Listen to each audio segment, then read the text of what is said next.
Jelang mudik Natal dan Tahun Baru, jalan lintas Sumatera Rantau Prapat menuju kota Medan dan sebaliknya mulai dipadati kendaraan. Antrian panjang kendaraan hingga belasan kilometer terlihat di Desa Siamporik, Kecamatan Kuala Selatan, Labuan Batu Utara, Sumatera Utara, Senin siang, di lokasi jalan rusak yang masih dalam perbaikan. Suasana mudik jelang libur Natal dan Tahun Baru mulai terlihat di jalan lintas Sumatera. Sejumlah kendaraan tampak memadati jalur lintas Sumatera Rantau Prapat menuju kota Medan dan sebaliknya, hingga terjadi antrian panjang kendaraan.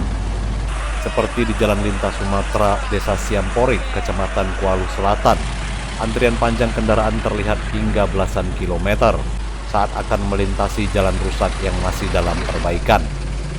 Walau petugas kepolisian telah berupaya mengatur laju kendaraan dengan cara buka tutup, namun kemacetan panjang kendaraan tidak terhindari akibat banyaknya warga yang mulai mudik jelang Natal dan Tahun Baru. Menurut Agus Siswanto, seorang pengemudi mengatakan dirinya dari kota Binjai menuju ke Bagan Batu, Riau. Namun akibat perbaikan jalan dan mulai ramainya kendaraan yang mudik jelang Natal dan Tahun Baru, hingga ia pun rela antri berjam-jam untuk melintasi jalan yang masih dalam perbaikan.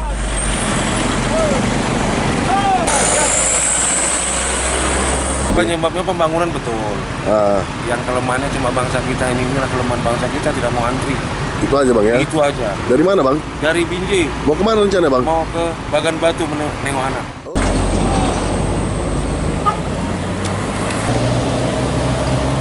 Diperkirakan antrian panjang kendaraan akan terus terjadi di jalan lintas Sumatera dan semakin parah pada pekan depan. Hal ini diakibatkan adanya perbaikan jalan. Rusak. Kelamaan, berhenti. Tua.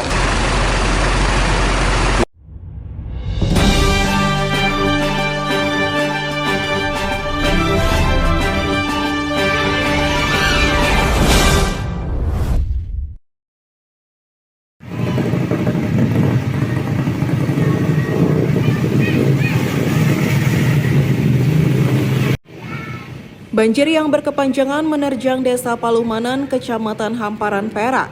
Kini puluhan warga di desa mulai terserang berbagai penyakit. Mulai penyakit kulit, gatal-gatal, diare hingga demam.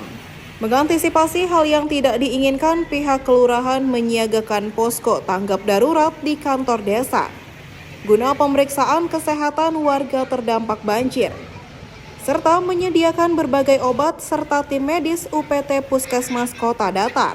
Banjir yang melanda Desa Palumanan terjadi sejak 4 hari lalu, akibat jebolnya benteng Sungai Kota Rantang sepanjang 15 meter setelah diterjang banjir kiriman dari hulu sungai.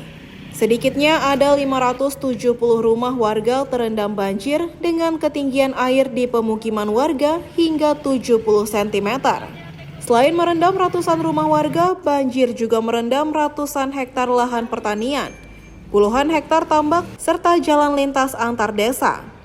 Menurut Nasrul, Kepala Desa Palumanan, banjir yang melanda desa mereka telah berlangsung selama 4 hari, akibat curah hujan yang tinggi dan jebolnya benteng Sungai Kota Rantang. Hingga saat ini ada 579 rumah yang terendam banjir. Pihak desa juga telah menyediakan tim medis serta obat-obatan untuk warga yang terserang penyakit. Banjir lagi, ada yang masuk bibit ikan, udang, lagi. Peristiwa banjir ini berapa banyak rumah yang menjadi tergenang air? Peristiwa banjir ini rumah yang terkena 579 kakak dan 1.952 jiwa. Data kami dan. Udah berapa hari ini Pak warga terkena banjir? Banjir sampai hari ini sudah 4 hari. 4 hari. 4 hari. Penyebabnya dinten kenapa Pak? Penyebabnya tingginya curah hujan dan belum terrealisasinya bendungan yang jebol di Desa Kota Rantang. Pak, sejauh ini banjir udah sampai 4 hari. Bantuan dari pemerintah sendiri bagaimana? Bantuan dari pemerintah untuk sampai saat ini masih ada obat-obatan di posko kesehatan dari bidan desa dan puskesmas. Jadi kalau untuk sembakonya belum ada sampai ke pihak desa. Artinya untuk dapur umum masih kurang, Pak? Dapur umum masih kurang, jadi sementara dari swadaya masyarakat. Untuk persawahan sendiri ada berapa hektar yang tergenang? Untuk persawahan sendiri sekarang kurang lebih 400 hektar lebih. Tambak sendiri, Pak? Tambah kurang lebih 50 hektar dari data.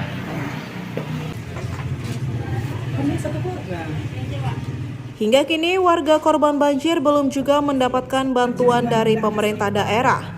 Warga desa Palumanan kini berharap agar pemerintah kabupaten secepatnya memperbaiki tanggul sungai Kota Rantang yang jebol, hingga banjir yang melanda desa Palumanan segera surut.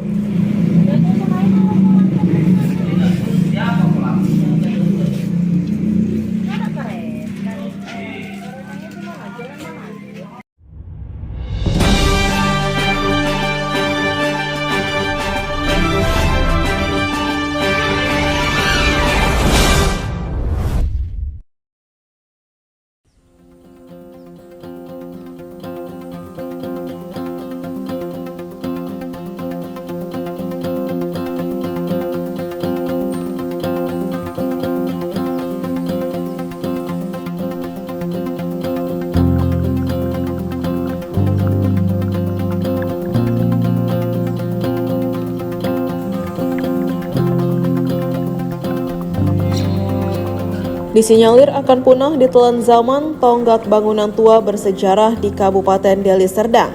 Peninggalan Belanda yang telah berusia ratusan tahun silam kini menjadi perhatian khusus bagi para pelukis tanah air.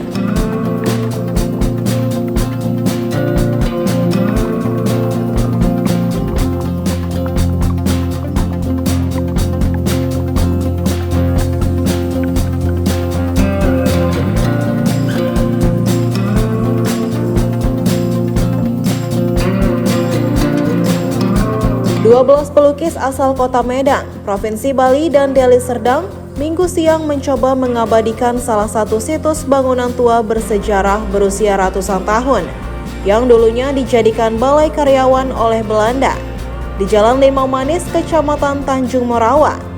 Yang saat ini kondisi bangunan tersebut sangat memprihatinkan dan nyaris roboh.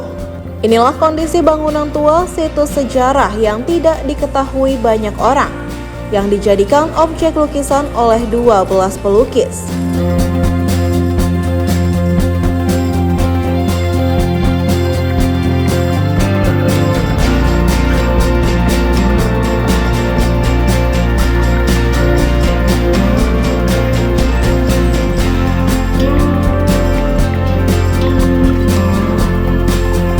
Kondisi situs bangunan tua yang penuh nilai sejarah dituangkan lewat sebuah kampas sebagai pesan bahwa bangsa Indonesia ternyata memiliki situs sejarah yang harus disampaikan kepada masyarakat. Bangunan situs sejarah ini diharapkan nantinya dapat terlestarikan, hingga anak bangsa dapat melihat sejarah bangsa Indonesia pada zaman dahulu kala.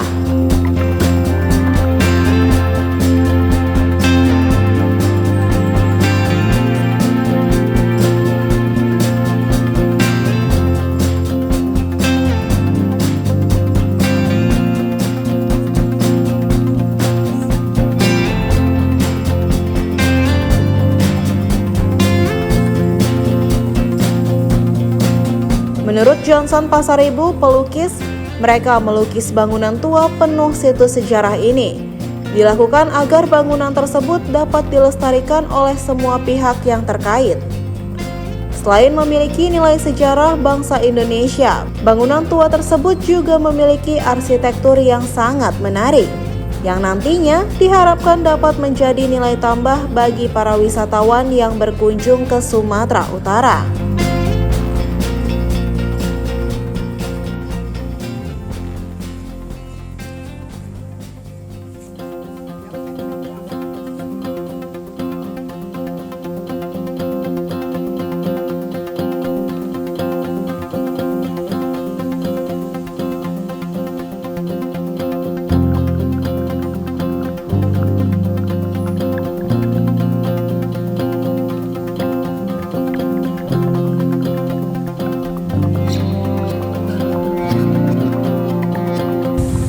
pertama sebagai pelukis kan kita merekam lah, ada banyak sebenarnya situs-situs sejarah yang ada di tempat kita sendiri kan. Kita coba rekam ulang dengan perspektif dari pelukis masing-masing. Mungkin beberapa pelukis bisa ngambil angle yang berbeda dari beberapa situs-situs yang ditawarkan ini, sebagai sebuah pesan bahwa kita sebenarnya punya sesuatu yang bernilai sejarah untuk disampaikan ke masyarakat. Dan secara fisik dan secara arsitektur juga bangunan ini sebenarnya menarik gitu.